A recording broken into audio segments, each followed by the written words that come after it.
Shalom Hadavarniks. Welcome to our next class in the Jewish Life of the Messiah, the 2021 edition.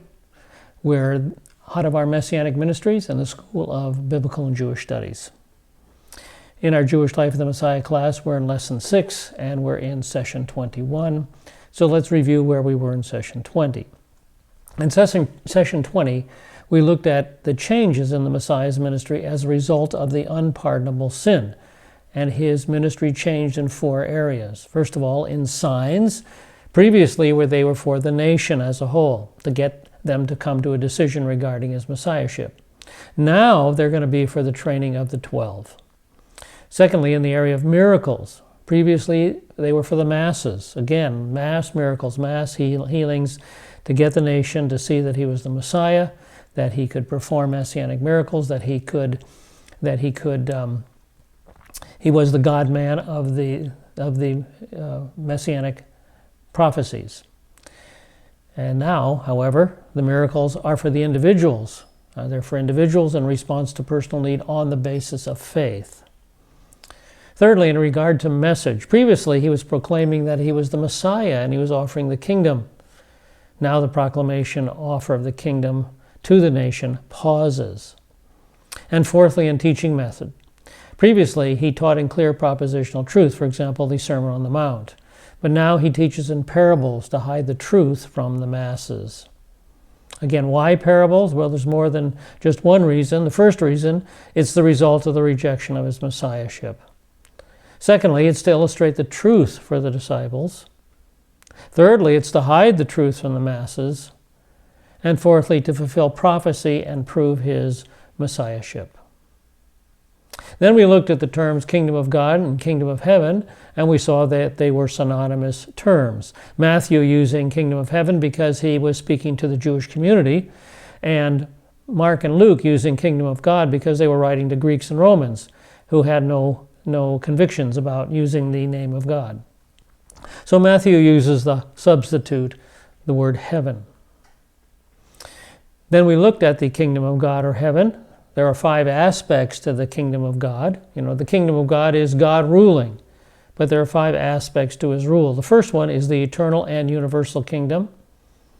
The second was the spiritual kingdom. The third is the theocratic kingdom. The fourth is the messianic or millennial kingdom. And finally, this is the key one, the mystery form of the kingdom, defined as conditions on the earth during the king's absence. And this is what is explained in the parables. Matthew 13 and Luke 8. This is what is described in the parables. Now the key to interpretation of the parables is Mark 4:13. And he said to them, "Do you not understand this parable? How will you understand all the parables?" And the reference, this parable, is the first parable. If you don't understand the first parable, how will you understand the rest? And there's a lot of detail given in the first parable, not so much detail given in the rest. So this is the key to interpreting the parables and all that they mean. So here's a summary of the parables of the kingdom. The aspect covered is the mystery form of the kingdom. The time frame is the current age between the first and second coming. And the theme is the course of the kingdom during the current age. What's going to happen? So we start with the public parables. We start with number 1, the parable of the soils. This is the age will be characterized by the sowing of the gospel seed, but with limited response. And so evangelism will characterize the age, evangelism. But there'll be a limited response. Secondly, the seed growing of itself. The seed, the gospel seed, we learned that the seed was the gospel in the first parable. The gospel seed has an inner energy. It will spring to life of its own accord. And this is the power of regeneration. We really can't explain it, but this simple gospel message, when believed and appropriated, changes your eternal destiny. Third, we come to the parable of the tares. There will be false counter-sowing during the kingdom, so there'll be opposition. Fourthly, the parable of the mustard seed. The kingdom will grow to huge outer proportions and experience direct attack by Satan's agents. So there'll be growth of the kingdom, but there will also be persecution against the kingdom. Fifthly, the parable of the leaven, there will be inward doctrinal error. So error and disunity will be introduced into the kingdom due to the persecution and opposition that the kingdom constantly has to endure. Then we move to the private parables, the parable of the hidden treasure, which speaks of Israel. Nevertheless, in spite of all the hassle, in spite of all the tourists, Jewish people will be saved. And then the parable of the pearl, which speaks of the Gentiles. Nevertheless, in spite of all the tourists, all the trouble, the Gentiles will be saved as well. Then we come to the eighth parable, the dragnet. The age will end with the judgment of the Gentiles, the unrighteous excluded and the righteous taken in. And this is the conclusion of the age. Now we say the judgment of the Gentiles because we know from Romans that all Israel will be saved at the end of the tribulation period. So only Gentiles will be judged to enter into the Messianic kingdom or be excluded from it. And then we come to the parable of the householder. This is a summary parable. Some aspects of the mystery kingdom are old and some are new. And so, for example, Israel, the treasure, is an old aspect. An old aspect is Tanakh, the Hebrew Bible. A new aspect is the Brit Hadashah, for example. All right, this brings us to the new material, and we're going to pick up the lesson on section 93, the departure across the sea and the calming of the storm. We're in lesson 6, page 13, at the top of the page if you've downloaded your outline. Now we're going to see Yeshua's power over nature. So new miracles follow the rejection of his messiahship. Again, the miracles are only to teach the disciples. They are no longer signs to the nation as a whole. The nation has reached its decision regarding him. Now the timing is Mark 4:35.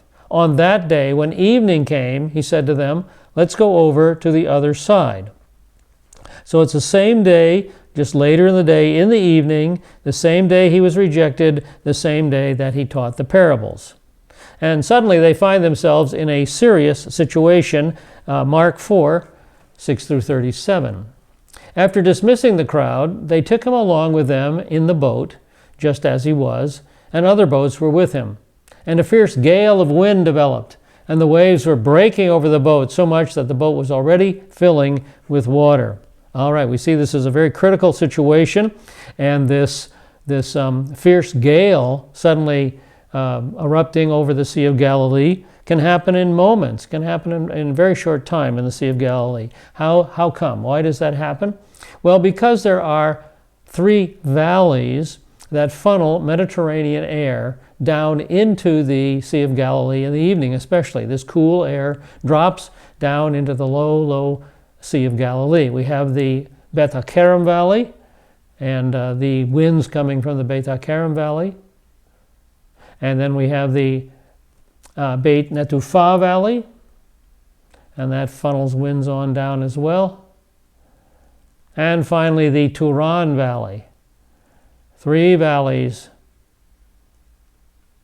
directing their wind to the surface of the Sea of Galilee. Now, if that wasn't bad enough, we've also got Mount Hermon on the east side, and so cold winds can slide down the flank of Mount Hermon and hit the Sea of Galilee as well. And here is an illustration of the disciples in the boat. You see 3-foot waves. There's just small boats, so it's swamping the boat, and they're in very, very serious danger. Now here's the Sea of Galilee. That I chose to show this picture because it duplicates what I did one year. One year I was in a kibbutz. I was on a tour group, and we were staying in a kibbutz on the east side of the Sea of Galilee. So after dinner, it was evening, and it was very pleasant out. There was nothing to do, so I walked out on the beach of the Sea of Galilee and looked west, and you can see the Arbel way off in the distance there. And it was a beautiful, placid lake, But then, suddenly, these winds showed up, and in a half hour, 3-foot waves, just like these pictured here, 3-foot waves were crashing into the shore at my feet. So I've witnessed the Sea of Galilee get stirred up in a very, very short time. So they are in great danger. That's because they're not in a huge ocean-going boat. Here's the kind of boat they're in. This is a fragment of a mosaic found at Magdala that depicts a fishing boat in the 1st century. And there's our fishing boat right there. It had sails, it had 2 oars on each side, and a steering oar to the right beneath the high stern, and a crew of 5. So 4 men paddling and 1 man steering. And here's a close-up of that particular mosaic, the Magdala fishing boat. Now another fishing boat, a real fishing boat, was discovered a number of years back, hidden in the mud of the Sea of Galilee. And archaeologists got busy on it and were able to pull it out of the mud and preserve it. And the story of the Sea of Galilee boat is found in a book by that name, by Shelley Waxman. If you're interested in biblical archaeology or archaeology of the period, this would be a very interesting book for you to read. Here's a picture and caption from the book. A boat recovered in 1986 from the Galilee lake bed, shown here as it was gently lifted from the lake, ensconced in a protective shell of polyurethane. That's what was needed to safely remove it from the mud and get it up on the shore. Now here's a picture of the front part of that polyurethane shell that was used to bring the Galilee boat onto shore. And then it was put in a vat for chemical preservation. I believe they exchanged the water with plastic, some kind of a fluid plastic. And so the boat had to stay in this chemical soup for quite a while so that the water would be driven out of the wood and the wood would not continue to deteriorate. But the wait was worth it, and now the Galilee boat is on display at Kibbutz Ginosar, and you can go and observe it. It's quite an amazing sight to see the remains of this 2,000-year-old boat. Now here's a drawing of how they think the boat looked when it was in its heyday. And there's a model there also at the Ein Gave Museum of the Galilee boat. Very small little boat, but has nice lines to it though, doesn't it? So there's the Galilee boat. And there is a replica of Galilee fishing boats at Ein Gave, Kibbutz Ein Gave as well. I think it is full size or close to full size. And if you get to Kibbutz Ein Gave, you can visit this replica and get a look at a full size, or pretty much a full size boat of the period. All right, so that's what they were in, and they were in danger because this is no great big sailing vessel and the waters are swamping the boat. Now, what's the purpose? Why did Jesus bring them out into the middle of the lake in order to swamp them, bring them in great danger? Well, let's take a look at Mark 4:38 through 40. And yet Yeshua himself was in the stern, asleep on the cushion. And they woke him and said to him, "Teacher, do you not care that we are perishing?" And he got up and rebuked the wind and said to the sea, "Hush, be still." And the wind died down, and it became perfectly calm. And he said to them, "Why are you afraid? Do you still have no faith?" And so he was in the boat, in the stern of the boat, and here's the Galilee model, of course. He's on a cushion, sleeping in the back of the boat. And the water's sloshing in, and when they plead with him, he rebukes the winds. Now, the Greek term literally says he muzzled the winds. It's portraying the winds like a wild animal attacking the boat, and he now makes this wild animal harmless. And notice, he describes them as timid. The Greek word means even afraid or cowards. He expects them to be brave, even braver than they already are, through faith in God. These are seasoned, brave fishermen. So the lesson for us and for them, don't depend on your own human courage. Exceed your human courage through faith in me. Now let's move. Oh, and this is exactly what he said to Joshua as well. Joshua received this kind of an exhortation. Be strong and courageous, God says in Joshua 1:6-9. Only be strong and very courageous. Be strong and courageous. Do not tremble or be dismayed, for the Lord your God is with you wherever you go. So he expects us to exceed our human courage because we're trusting him and he's at our side. All right, let's move on to Matthew 8:27. The men were amazed and said, "What kind of man is this, that even the winds and the sea obey him?" Now remember, a number of these disciples were experienced fishermen, and they had gone through storms on the Sea of Galilee. But when the wind calmed, normally the sea did not. The sea continued to churn back and forth and up and down for a while before it slowly settled into a smooth surface. But here, in this experience, not only did the wind stop, but the sea calmed as well. And this is very, very, very different. And his power is very obvious. And so they're a bit afraid of him, too. It's more frightening to have God in the boat than to have the storm outside the boat. So Jesus has just become their leader in the area of courage. Now, do you think these verses may have come to their minds as they went through this terrifying experience? Psalm 89, 8 and 9. O Lord God of hosts, who is like you, Almighty Lord? Your faithfulness also surrounds you. You rule the swelling of the seas. When the waves rise, you still them. God stills the waves. Psalm 65, 5 through 7. By awesome deeds you answer us in righteousness, O God of our salvation. You are the trust of all the ends of the earth, and from the farthest sea, who established the mountains by his strength, being girded with might. Who stills the roaring of the seas, the roaring of their waves, and the tumult of the peoples. God stills the waves. Psalm 135, 8. Whatever the Lord pleases, he does, in heaven and on earth, in the seas and the deep. So he's the master of the land masses. He's the master of the ocean and the water as well. Psalm 107, 23 through 30. Those who go down to the sea in ships, who do business on great waters, they have seen the works of the Lord and his wonders in the deep. For he has spoken and raised the stormy wind, which lifted the waves of the sea. And now here's their experience of this storm. They rose up into the heavens, and they went down into the depths. So what big waves those were. Their soul melted away in their misery. They reeled and staggered like a drunken person. They were at their wits' end. This is a big storm. And what is their reaction? Their reaction is the correct reaction. Then they cried out to the Lord in their trouble, and he brought them out of their distresses. He caused the storm to be still, so that the waves of the sea were hushed. And then they were glad because they were quiet, and he guided them to the desired harbor.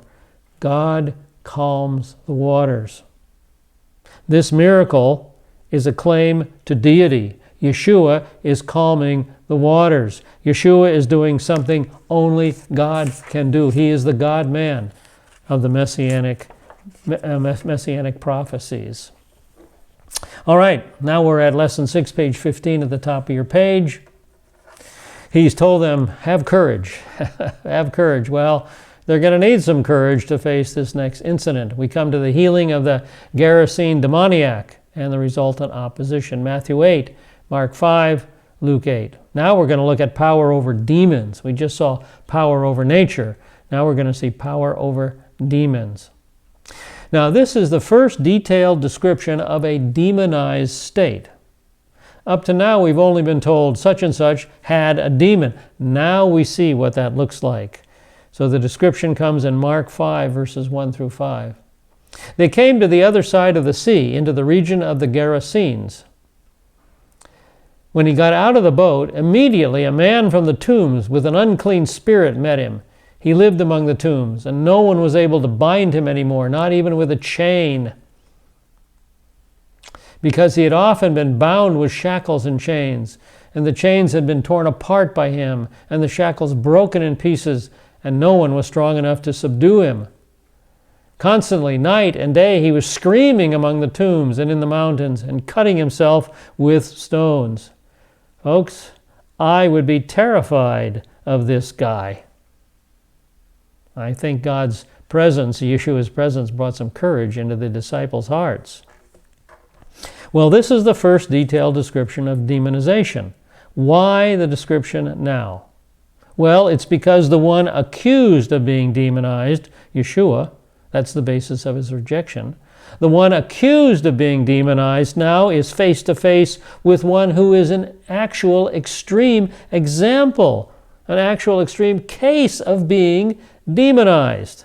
Now, Messiah is going to bind the Lord of the false kingdom. If Yeshua had been demonized by Beelzebul, he would have behaved in this very same manner. But he doesn't behave that way. Now, the location of this miracle takes place in Gadara, which is a region on the eastern side of the Sea of Galilee, near the city of Gergasa, which is a city in the region. And we really don't know where this city is located, but we have some possibilities, a couple of possibilities. Here's your Sea of Galilee. Capernaum is where they left. They were up at Capernaum. They left Capernaum. And here's Gadara. Gadara is the region to the east side of the Sea of Galilee.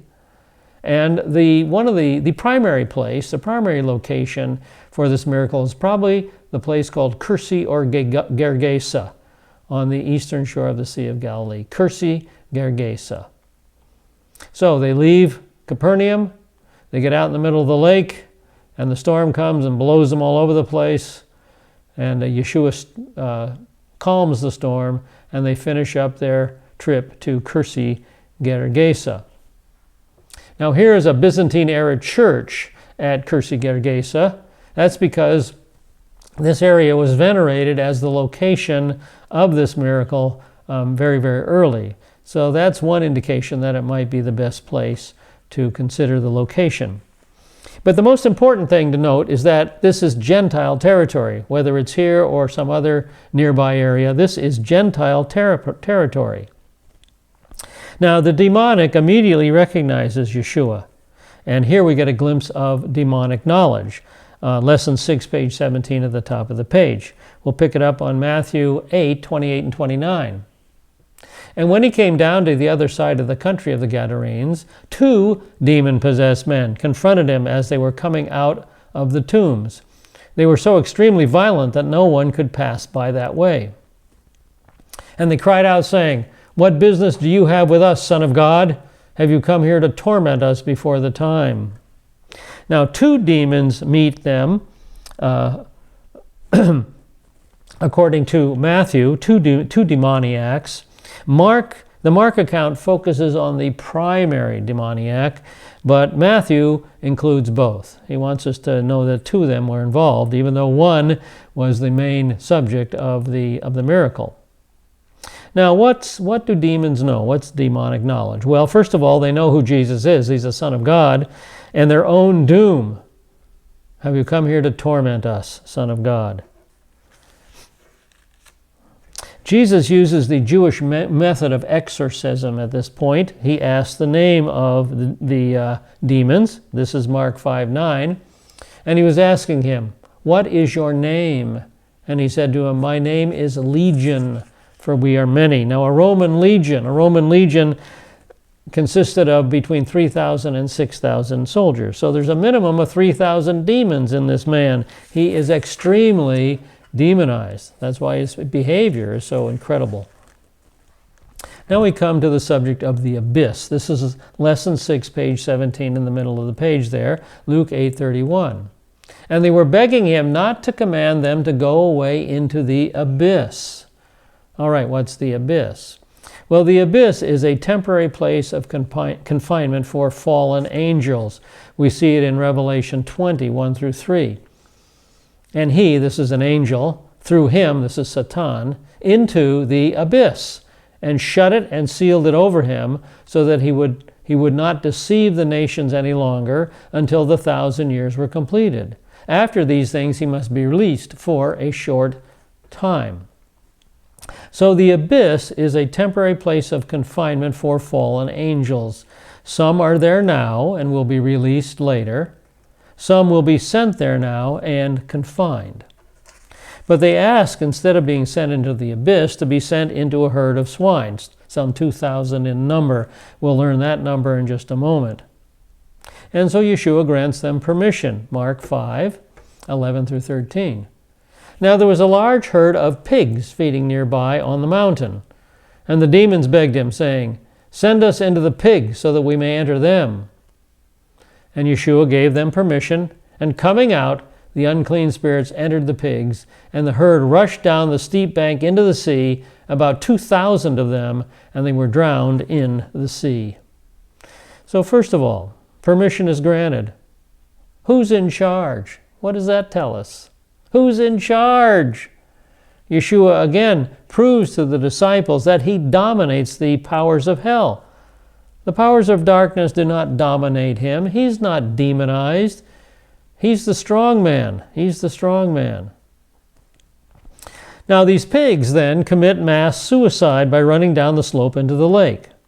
Now, could this possibly be the slope? This is the Kursi Gergasa harbor, and you see there is a slope running down right into the lake itself. And this apparently is the only area that has an adequate topography for this miracle. There is a slope going down directly into the Sea of Galilee. And here's another look at the cliff at Kursi Gergasa. Yes, could that be the slope the pigs ran down, right down into the sea? That sure could be, couldn't it? Well, there's an alternate site, an alternate location from Kursi Gergasa, and others feel that the site is Hippos. And here is Hippos, or also known as Susita, and it's very easy to spot as you look across the Sea of Galilee because of the distinctive mountain sticking up there. So that mountain does provide a slope, but it doesn't go down directly into the sea. So this doesn't seem to be the best site for the miracle.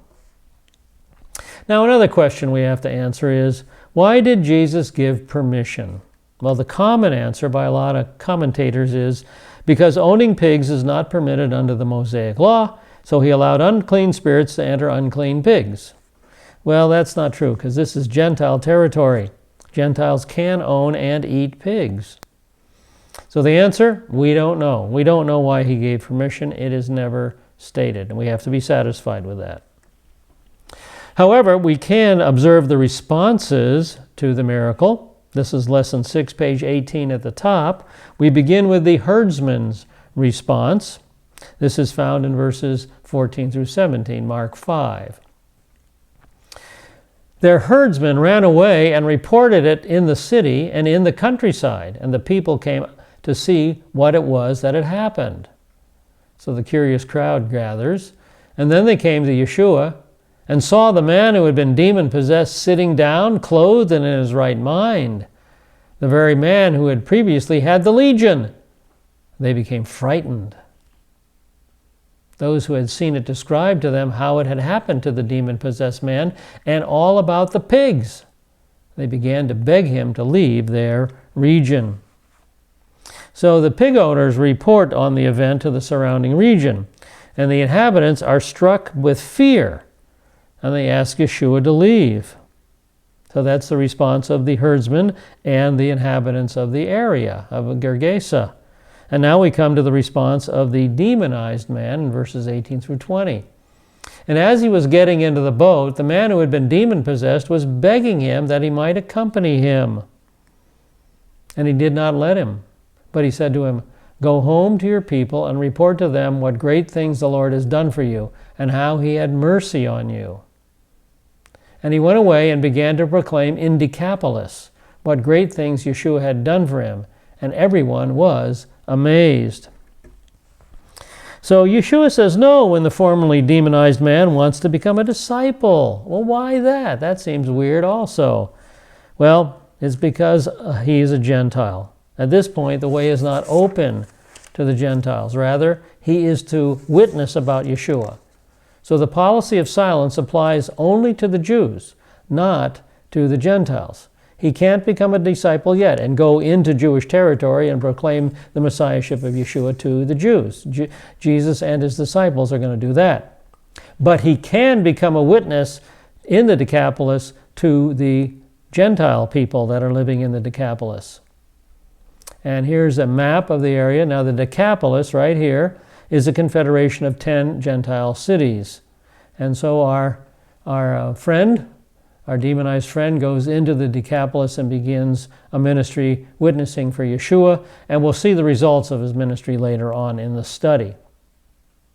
Now in your notes there's an article about the Decapolis, lesson 6, page 18. And by the way, here's another important point. This incident is the only known reference in the Bible to deviled ham. Told you it was important. All right, now we're in lesson 6, page 19 at the top of the page. Section 95, the return to Galilee. The healing of the woman who touched Messiah's garment, and the healing of Jairus' daughter. We've seen the power over nature. We've seen his power over demons. Now we witness his power over disease and death. Now for the disciples, the lesson will be regarding Yeshua's power. This is lesson number 1. Jesus is going to drive home the lesson that his miracles are on the basis of faith in response to personal need to individuals. For the woman and Jairus, the lesson is exercising faith and trust in him, depending on him in faith. That's lesson number 2. So let's pick it up on Mark 5, 21 and 22. When Yeshua had crossed over again in the boat to the other side, a large crowd gathered around him. So he once more is in Jewish territory now. And he stayed by the seashore. And one of the synagogue officials, that's proof that it's Jewish territory, isn't it? And one of the synagogue officials named Jairus came and upon seeing him fell at his feet. Well, the location of this miracle is unknown. Here's a map of the Sea of Galilee. Now they're in the area of Kursi, Gergasa, and they go across to the other side, the Jewish territory, but there's all kinds of little Jewish fishing villages dotting the edge of the Sea of Galilee. So it doesn't say to which of these fishing villages Yeshua and the disciples sailed. Okay, so the best thing we can say, the location is unknown, just a fishing village on the beach of the Sea of Galilee. Now this fellow Jairus, he is a ruler of the synagogue. He is a respected leader of the community. And here we see a respected leader of the community showing this rejected, demon-possessed, counterfeit Messiah great respect. He fell at his feet. He fell at his feet. All right, Mark 5:23. And pleaded with him earnestly, saying, "My little daughter's at the point of death. Please come and lay your hands on her, that she may get well and live." And he went off with him, and the large crowd was following him and pressing in on him. So the daughter is sick. Yeshua responds in compassion, and he moves out to go to Jairus' home. But an incident interrupts his journey. And this is Matthew 9:20. And behold, a woman who had been suffering from a hemorrhage for 12 years came up behind him and touched the border of his cloak. All right, this woman wants to touch his tzitzit. Now, what is a tzitzit? Well, the tzitzit is the fringe on his garment. And these fringes were commanded by Numbers 15 and Deuteronomy 22:12. Numbers 15 reads, "Speak to the sons of Israel and tell them that they shall make for themselves tassels on the corners of their garments throughout their generations, and they shall put on the tassel of each corner a cord of blue." And then in Deuteronomy 22:12, "You shall make for yourself tassels on the four corners of your garment with which you cover yourself." All right, now this is a prayer shawl or a talit, and its fringes, which are the tzitzit. And the tzitzit are these particular long fringes in the corners of the talit. And the other fringes are simply decorative. It's these key that are important. You see, the prayer shawl started out just as a all-weather shawl. It was just a shawl to put over your body to shed the rain and keep out the wind and all that kind of stuff. But as styles changed and the shawl was being used less and less, the rabbis converted it into a prayer shawl. And so now Jewish men have prayer shawls that they can wear in the synagogue with the tzitzit attached to them. Now here we have a white tzitzit, and you notice that it was said that it should have a line of blue, a blue thread in it. Well, the rabbis have not allowed that for many years because they're afraid of using the wrong shade of blue. Anyway, this tzitzit has a traditional tying pattern. For example, 2 knots, 7 coils, 2 knots, 8 coils, 2 knots, 11 coils, 2 knots, 13 coils, and then 2 knots. The numbers 7 and 8 equals 15, and that's the numbers of the letters Yod and He. These are the first 2 letters of the name of God. And then 11 is equivalent to Vav and He, the last 2 letters of the name of God. Thus, equivalent to Yahweh, Yod He Vav He, the name of God. Now 13 is equivalent to the Hebrew word echad, aleph, chet, dalet, which means one. And so the meaning of the tzitzit is to look at the tzitzit, is to remember and know that God is one. That's the symbolism there. And here is a tzitzit with the biblical cord of blue in it. Some rabbis feel that the correct shade of blue has been discovered, and so they put them in their tzitzit kits. So you can have the biblical cord of blue. And here's men at the western wall wearing their prayer shawls, and of course the prayer shawls have the tzitzit at the corners of the shawls. And now these two young men are wearing talit katan with their fringes, with their tzitzit. And the talit katan is a small talit that's worn under the clothes, so you can have a prayer shawl on all day, and then the tzitzit hang down from underneath the clothes. And you can see the tzitzit on these two men. And so this is a talit katan with fringes with the tzitzit. And here is a talit with, well, the two types of talit, the large prayer shawl talit and the katan, talit katan, the little small one that's worn over the shoulders. All right. Now this woman wants to touch his tzitzit. Well, why? Well, that's probably based on Malachi 4:2. For you who fear my name, the Son of Righteousness will rise with healing in its wings, and you shall go forth and frolic like calves from the stall. Well, the corners of the talit were called the wings of the talit. And so here she's probably associating healing in its wings with the wings of the talit. So she wants to touch this talit and receive healing. And she does. She touches it and she receives healing. Now here we get a glimpse into the personalities of the writers. God did not violate the personalities of his human writers. And we start with Mark. Mark is not a doctor, and so he's not very sympathetic to doctors, so he sounds rather hostile in this explanation. Mark 5:26. The woman had endured much at the hands of many physicians and had spent all she had and was not helped at all, but instead had become worse. Kind of a negative view of doctors. Now, Luke is a doctor and he's sympathetic. So he acknowledges the problem, but he gives the benefit of doubt to the doctors. He says, and a woman who had suffered a chronic flow of blood for 12 years and could not be healed by anyone. No one could do the job, even if you were a doctor. All right, so let's move back to Mark 5:23, where the healing occurs. And immediately the flow of her blood was dried up, and she felt in her body she was healed of her disease.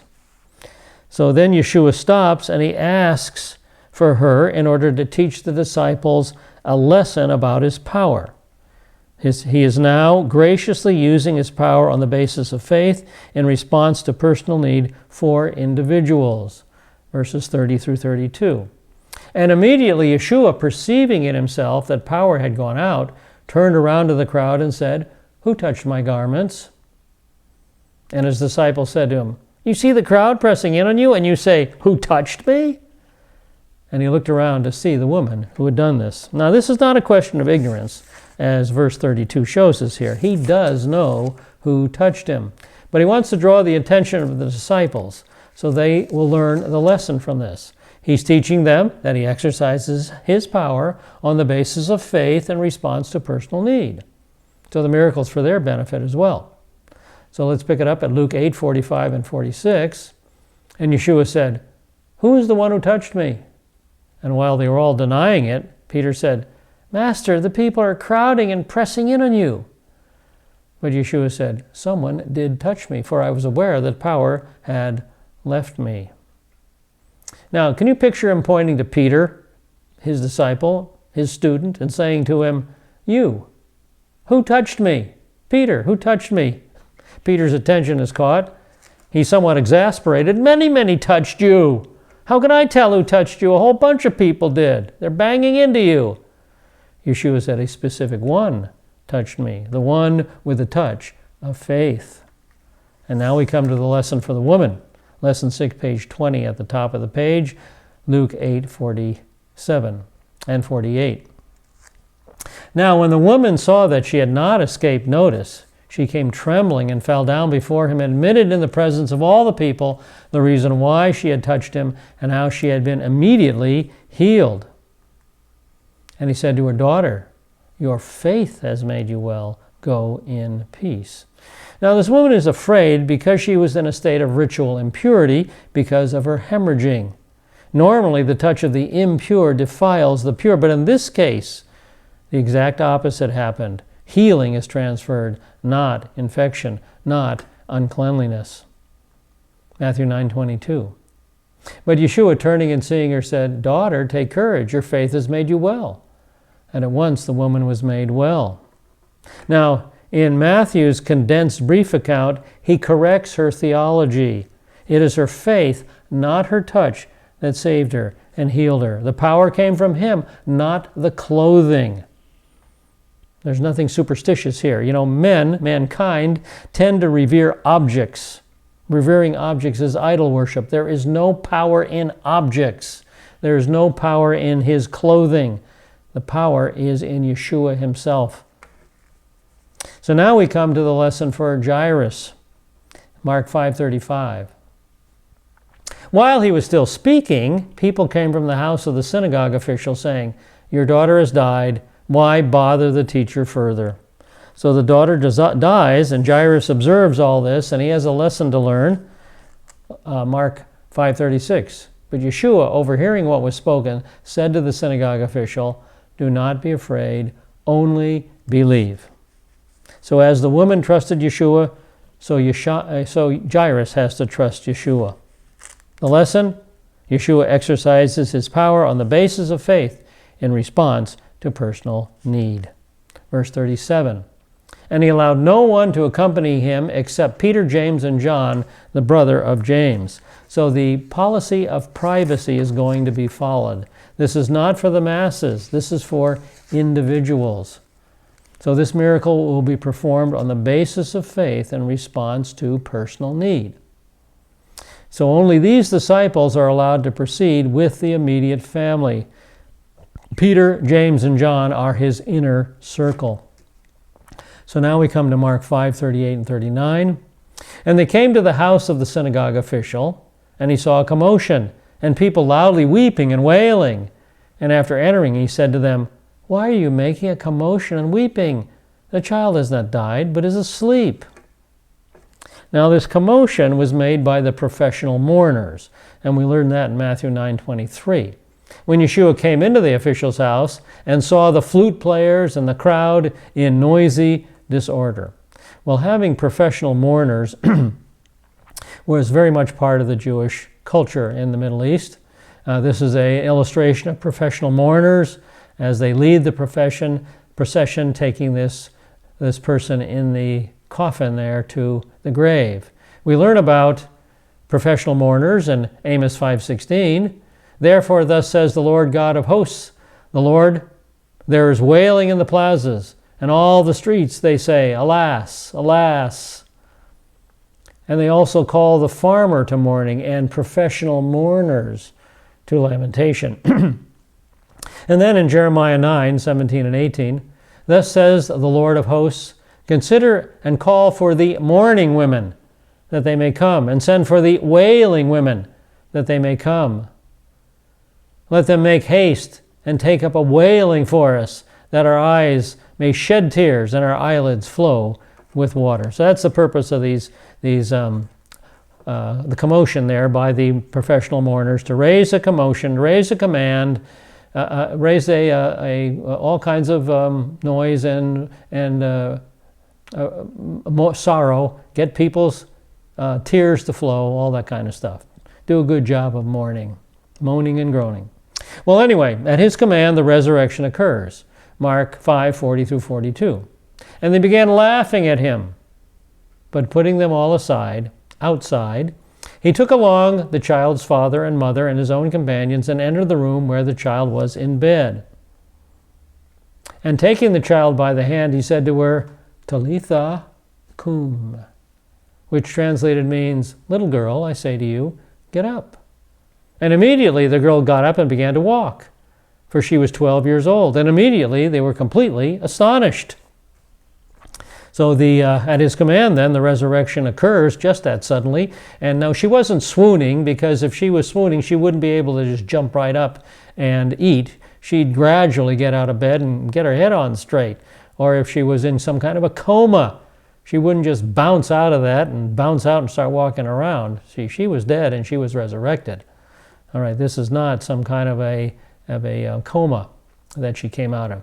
All right, Mark 5:43, and he gave them strict orders that no one was to know about this, and he told them to have something given her to eat. So the new policy is followed, a policy of privacy and silence. This resurrection is not for the nation to see. Luke 8:56, her parents were amazed, but he instructed them to tell no one what had happened. Now, wouldn't you find that to be hard? You know, you've called the professional mourners, they've arrived, they're doing the job, they've seen the corpse, they know the child is dead, and they're very familiar with death. They're so certain that she's dead that they laugh at him when he says she's sleeping. They know what a dead person looks like. Then all of a sudden your daughter walks out of the room totally healthy and hungry. What would be the first question they would ask? What happened? What happened? Oh, wouldn't it be hard to say, I'm sorry, I can't tell you? Boy, good for those parents. They seem to have held their peace. Now, I am also totally sure that this girl was dead and that they knew it because of an incident that happened in my life. I'm totally sure that they knew she was dead. Many years ago, my father died of a heart attack. And so I was called over to the apartment, my mom and dad's apartment, and I walked into the room where his body lay, and his entire body was covered with a sheet, except for his hand. His hand protruded out from under the sheet.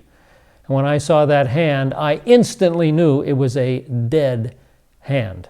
It was blue. I knew he was no longer alive. And these people were very familiar with death. They knew this girl had died. No coma, no fainting, nothing like that. This is a resurrection. All right, lesson 6, page 21 at the top, section 96. 3 miracles of healing and another blasphemous accusation. Matthew 9:27. And Yeshua went on from there. 2 men who were blind followed him, crying out, "Have mercy on us, Son of David." And now we get another look at his power. This time it's power over blindness. Now the basis of the request, number 1, is the Son of David. The 2 blind men put forward the request on that basis. They're asking on the basis of his messianic office, which has been rejected. It's been rejected. But it's interesting to see that the blind can see who he is. Too bad the sighted couldn't. Anyway, the blind know who he is. So the answer on the basis of his messianic office is no. And so he ignores them. Verse 28 and 29. And after he entered the house, the men who were blind came up to him, and Yeshua said to them, so they persisted, didn't they? "Do you believe that I'm able to do this?" And they said to him, "Yes, Lord." Then he touched their eyes and saying, "It shall be done to you according to your faith." So the basis of request number 2. The second request they made, faith and personal need. And then so Yeshua asks a question to elicit that faith. He needs them to express their trust. "Yes, Lord." Now on the basis of his messianic office, no. But on the basis of faith and personal need, yes. And so now the policy in verses 30 and 31, and their eyes were opened, and Jesus sternly warned them, saying, "See that no one knows about this." But they went out and spread the news about him throughout the land. So they disappear. They disobey this very stern warning. But he repeats this policy of silence for the Jewish community. And now, as we get to verses 32 and 33, we come to another miracle. And as they were going out, behold, the demon-possessed man who was unable to speak was brought to him. And after the demon was cast out, the man who was previously unable to speak talked. And the crowds were amazed and were saying, "Nothing like this has ever been seen in Israel." So here's a repeat of the messianic miracle, the casting out of a demon of muteness, the kind of demon the rabbis could not heal, but the kind of demon the rabbis said the Messiah would heal when he came. But what is the response of the rabbis, of the Pharisees? Verse 34, but the Pharisees were saying, he casts out demons by the ruler of the demons.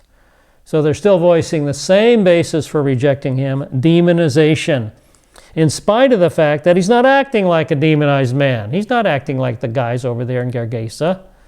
In spite of the fact that he's opposing Satan, he's defeating Satan, casting out the demons. And in spite of the fact that he's performing messianic miracles, miracles that they themselves taught only the Messiah could perform. This is stubbornness. This is stubbornness. All right. Now we're in lesson 6, page 22 at the top of the page. And we're in section 97, which is the final visit to unbelieving Nazareth. Matthew 13 and Mark 6. So let's take a quick look at the map. The final rejection in Nazareth. Yeshua is somewhere on the eastern side of the Sea of Galilee. So he leaves that little fishing village, wherever it is, and heads for Nazareth. There is Nazareth right there in Upper Galilee. So he has to make the trek uphill from the Sea of Galilee up to Nazareth. And now he faces his final rejection. Because what happens in Nazareth is representative of the nation. There was an initial rejection in Nazareth. And now will come the final rejection in Nazareth. There was also initial rejection, by the nation in Matthew chapter 12. And there will come a final rejection by the nation as well. Now we learn a bit about Yeshua's family from Matthew and Mark here. We learn that his guardian, Joseph, was a carpenter, Matthew 13, 54 and 55.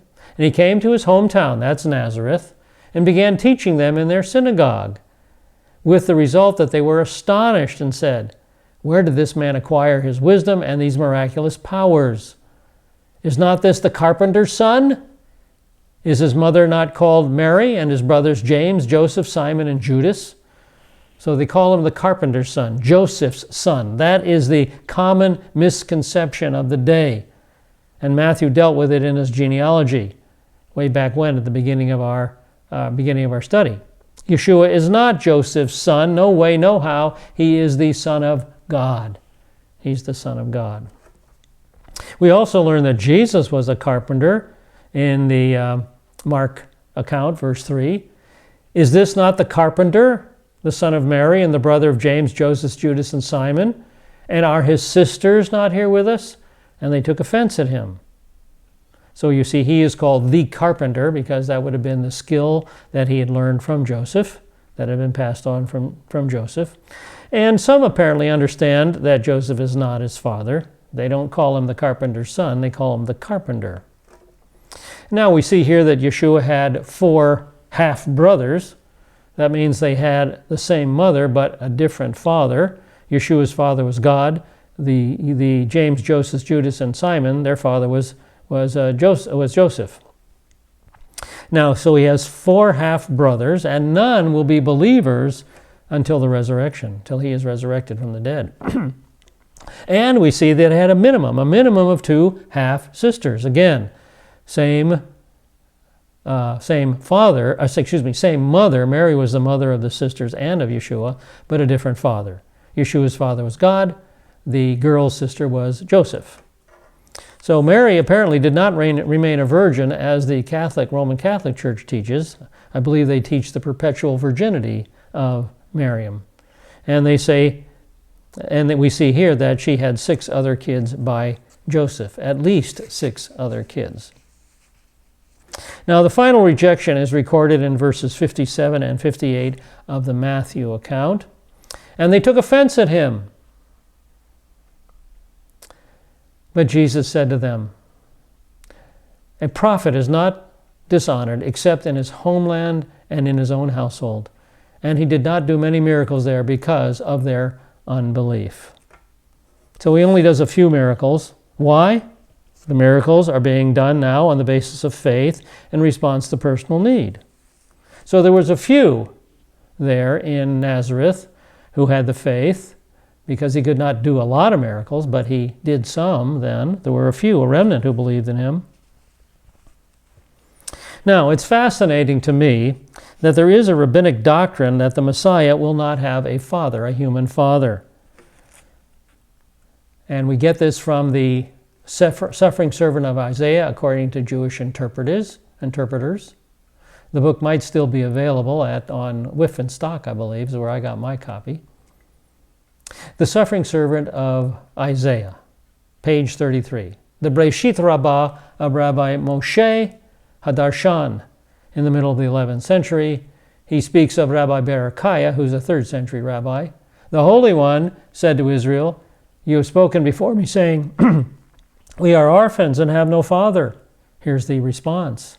"The Redeemer, whom I shall raise up out of your midst, will have no father also.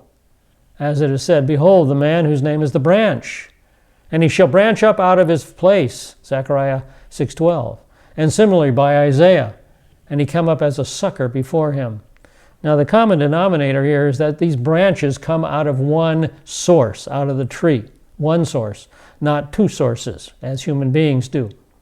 And that's the point here, is that the Redeemer will only have one source. He won't have a human father.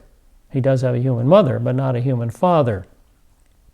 And so the Redeemer will have no human father also. And this is fully in accord with Isaiah 7:14. "Wherefore the Lord himself will give you a sign. Behold, the virgin will conceive and give birth to a son, and she will name him Emmanuel." See, the virgin. There will only be one human source for Yeshua's body. God will be the second source. So he will have no human father. He will have no human father. And this is brought up in the New Testament, of course, in Matthew 1:22 through 25. "Now all this took place so that what was spoken by the Lord through the prophet would be fulfilled. Behold, the virgin will conceive. In her virginity she would conceive. She would not conceive human seed. She would not be impregnated by Joseph. In her virginity she will conceive and give birth to a son, and they shall name him Emmanuel," which translated means God with us. So this is also fully in accord with the genealogies that we have seen in Scripture as well. "Joseph awoke from his sleep and did as the angel of the Lord commanded him, and took Mary as his wife, and kept her a virgin till she gave birth to a son, and she named him Yeshua." So they are fully in accord with the prophecy of Isaiah 7:14. I'm out of time now. I see I've been at this for an hour, so I'm just going to say Lahithraot. So glad you joined us for these lessons. We'll see you next session as we pick it up on section 99. Lahithraot. Lahithraot.